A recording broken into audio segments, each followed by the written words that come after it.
The Wendigo of Blackwood Forest, a real-life horror story, in the remote town of Blackwood. Nestled deep in the northern wilderness of Canada, there's a chilling legend that locals refuse to speak about after dark. The Wendigo. Nathan Parker, a 28-year-old outdoor enthusiast, decided to spend a week camping alone in Blackwood Forest. He had heard whispers of the legend, but dismissed them as old folktales, meant to scare tourists. Armed with his gear and a camera to document his adventure for his YouTube channel, Nathan was determined to prove that the forest was nothing more than trees and shadows. But things took a terrifying turn on the second night. As Nathan sat by his campfire, he heard distant howling. It wasn't a vol for a coyote, it was something different.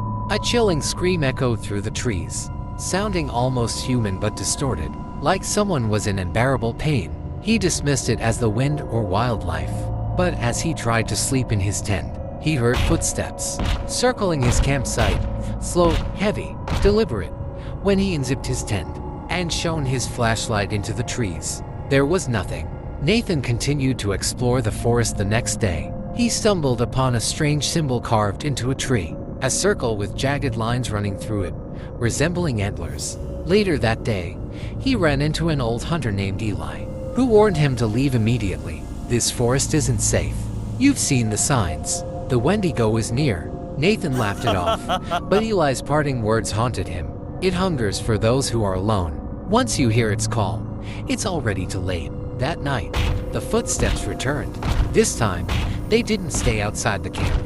Nathan's camera captured something horrifying: a tall, skeletal figure with sunken eyes and antlers protruding from its head, standing just beyond the firelight. Panicked, Nathan grabbed his camera and ran, but he became disoriented in the dense forest. The creature's screams echoed through the trees, growing louder and closer. Then, he saw it, the Wendigo, staring at him with hollow eyes and a mouth full of sharp teeth. Its voice, raspy and guttural, whispered his name. Nathan, Nathan, it's so cold. Nathan's footage was found a week later by a search party. His campsite was destroyed, and his tent was torn to shreds. The last video on his camera showed him wandering the forest, pale and gone, whispering to himself, "I'm so hungry, so cold." He was never found.